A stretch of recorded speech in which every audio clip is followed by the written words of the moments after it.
Support comes from Mosby Building Arts, installing energy-efficient windows to help lower utility bills year-round. More at callmosby.com. From St. Louis Public Radio. This is the Politically Speaking Hour on St. Louis on the Air. I'm Jason Rosenbaum. There is almost an endless list of places we could start with Ed Martin, but let's begin with a simple question. Who is Ed Martin, and why should we care about him? Well, Ed Martin is, as you said, he is Trump's pick for the U.S. Attorney in the District of Columbia, and it's one of the most powerful positions in the Justice Department. You might ask, what's the big deal about a U.S. Attorney? Every region has one. St. Louis area has a U.S. Attorney. The U.S. Attorney in District of Columbia actually handles most cases involving the federal government, members of Congress, and also is the local prosecutor in Washington, D.C. So it's the largest U.S. Attorney's office in the country. I have to say, a lot of my Republican sources were absolutely stunned that Martin received this job. I'm talking about Republican sources. He has no prosecutorial experience. He engendered massive amounts of controversy as Governor Matt Blunt's chief of staff at Eagle Forum, and as we'll explore later, just through his public statements as a political figure. Were people that you talked to also surprised he was appointed to this post? Yeah, I think so. And not to mention that he has never taken a case to trial. On his disclosure, he was asked what percentage of the cases you've handled have gone to trial? 0%.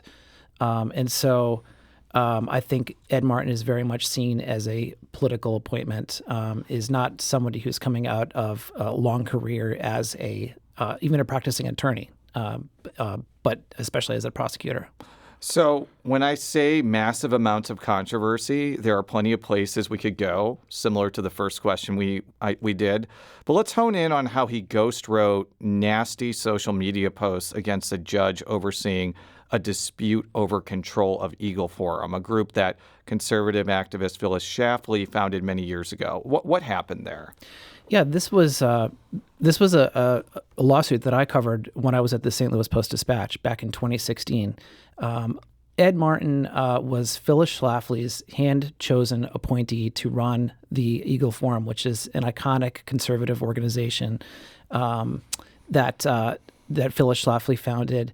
And Ed became president in January of 2015, and a majority of the board fired him at the beginning of 2016, and then sued him in Madison County to enforce the firing. Madison County, Illinois. Correct. Continue. And there were a series of decisions in that case against Ed. And at one point, one of Ed's allies offered to write some comments on the judge's Facebook page attacking him. And after the judge issued a temporary restraining order in October of 2016, this ally of Ed's, Priscilla wrote a comment on several of the judge's Facebook page attacking his ethics, saying he was biased, even calling out the fact that he had coached the opposition's attorney's daughter in soccer and had all these conflicts of interest. And Ed chimed in over email to give Priscilla advice about how to go further, what to say. And he advised her to make it organic, go slow and steady. And then, she comments that she writes back that the judge has blocked her. And Ed has said already, also send him private messages, email people he knows. So he was directing this sort of this social media attack on a judge sitting over his case. And for people who aren't legal experts, can you explain why that was a completely inappropriate thing for Martin to do? Yeah, because he's a licensed attorney, and there are rules of professional conduct in Missouri, and we talked to legal experts who said that this violates at least two major ones. Making comments, trying to communicate with a judge outside of proceedings, called ex parte comments, is unethical. And then also going through someone else to do something you're not allowed to do is also against the rules. So these are actionable by by the Office of Chief Disciplinary Counsel in the state. Why wasn't he disciplined for doing this? Why wasn't disbarment a possibility, especially in Missouri, where I assume he's licensed, but maybe even in Illinois if he's licensed there? I don't know the answer to that. Ann Corey, who is Phyllis Schlafly's daughter, who was the lead plaintiff in that case, said that after she discovered those emails back and forth with Ed orchestrating the attack, she made a complaint to Office of Chief Disciplinary Counsel in Missouri, where Ed is licensed. And she said that she was told by them, because the lawsuit was pending, that it would have to wait until after that. Now, OCDC cannot confirm or deny if they've received a complaint or what they've done with it. So I don't know exactly what happened. But the lawsuit has been pending since then. So in theory, it's still out there. What's also surprised me, too, about the Martin appointment is Martin was like a political figure who ran for office a couple times, once for Congress in 2010 and once for Attorney General in 2012. And he has said a lot of things that are highly provocative. One example was from a 2015 episode of the Politically Speaking podcast you referenced in your article, where Martin said this about immigration. We have the best and the brightest in America. We do. We have plenty of kids, young men and women that are graduating with science and technology degrees that can do the job. What Silicon Valley likes, they admit this, is cheap labor from India. $75,000 a year is cheaper than $150,000. And so when I say pause, there's two reasons. One reason is because we think it would be important to let the workforce settle.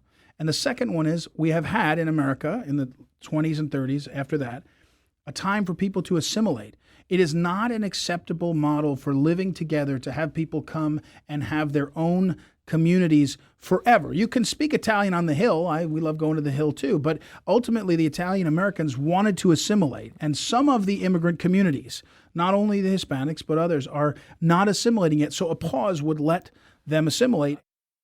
That was Ed Martin on a 2015 episode of Politically Speaking, talking about why he supports a pause on all immigration. I want to make clear, all immigration, not just people who are coming illegally.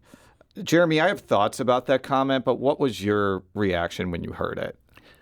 Yeah, my first is that was 2015. I mean, that shows no one was talking about that then. That shows how attuned Ed was to what would, to the president's worldview. And how, it speaks to his loyalty to the president. He was really one of the first people who kind of picked Trump out of the crowd and said, I'm going to hitch my wagon to this guy. Andy Schlafly, Phyllis's daughter, son, told me that, they were astounded that how attuned Ed seemed to picking the right candidate in the 2016 primary. And then, of course, Ed was very loyal to Trump after he lost in 2020. And now we see him being rewarded for that now. So here are my thoughts. Beyond the fact that a pause on all immigration is seen as kind of an outlier position, even among Republicans, the fact that he was so critical of the H-1B1 work visa puts him in direct conflict with Elon Musk, who Martin has lavished praise on and tried to run interference with since he became U.S. attorney. I don't think Elon Musk has heard that clip since he too has praised Martin on X. I guess people are either forgiving or just don't listen to St. Louis Public Radio. What's kind of your thoughts on my thoughts? Well, one thing about Ed Martin is that he has not remained silent through the years. He has hundreds of hours of podcasts and guest appearances on shows that are out there to discover. And if you were to read some of them, he's made comments about sitting members of the Senate, people who will be voting on his nomination. And so, I think if somebody were to read through all of his comments, they would not be surprised about anything he says. But I think one of the reasons why Martin's 10 years ago comments aren't receiving as much national attention is because there are things he's done more recently that have raised ire, like his affiliation with the January 6th insurrection. What can you tell us about how he was connected to January 6th and how it's played into the first few months of his job? Yeah, well, he represented several J6 defendants before he was named to U.S. attorney, and now he became the U.S. attorney who's ostensibly prosecuting them. But he came in with an agenda he actually fired a number of the prosecutors who were working on those cases. He, for a brief time, actually appeared to be entered on both sides and had to recuse himself and apologize for not realizing that he was still representing some of the clients. He's come in with a completely different worldview on what happened on January 6th. We only have about a minute left. Where is Martin's nomination kind of in the process? It seems like it's in a holding pattern, but the Senate may have to make a decision relatively soon. The Senate does have to decide soon. I think it remains to be seen if they can get it out of committee and get it to the Senate. Yeah, from what I've heard, I think that the chances of him getting out of committee are decent because the only person who may vote against it in committee is Senator Thom Tillis of North Carolina. Every other member of that committee will probably vote for his nomination. Whether it makes it on the floor is anybody's guess. But I do know from talking with Senators Eric Schmidt and Josh Hawley, who are both on the Senate Judiciary Committee, they both support his nomination, and they will not be surprise no votes when it comes to the former Missourian. So just something for everybody to know. Jeremy Kohler is the investigative reporter at ProPublica covering Missouri and the Midwest. He has recently co-authored several articles about former Missourian and former St. Louisan Ed Martin. Jeremy, thank you for being with us today. Thanks, Jason.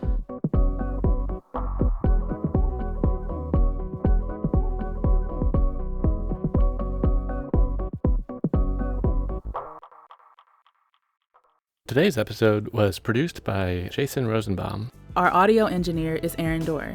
This podcast was mixed and edited by Aaron. Our executive producer is Alex Hoyer.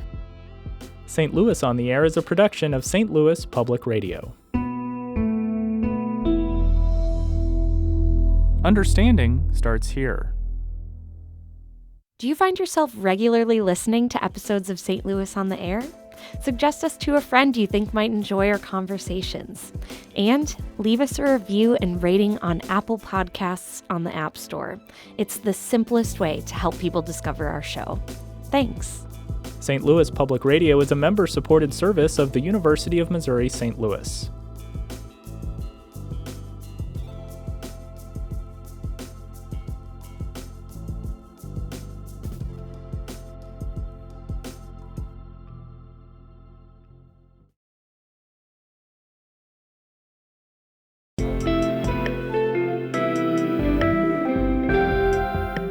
The Gateway brings you the day's news each weekday from around the St. Louis region and the state capitals in Jefferson City. Our schools are accredited.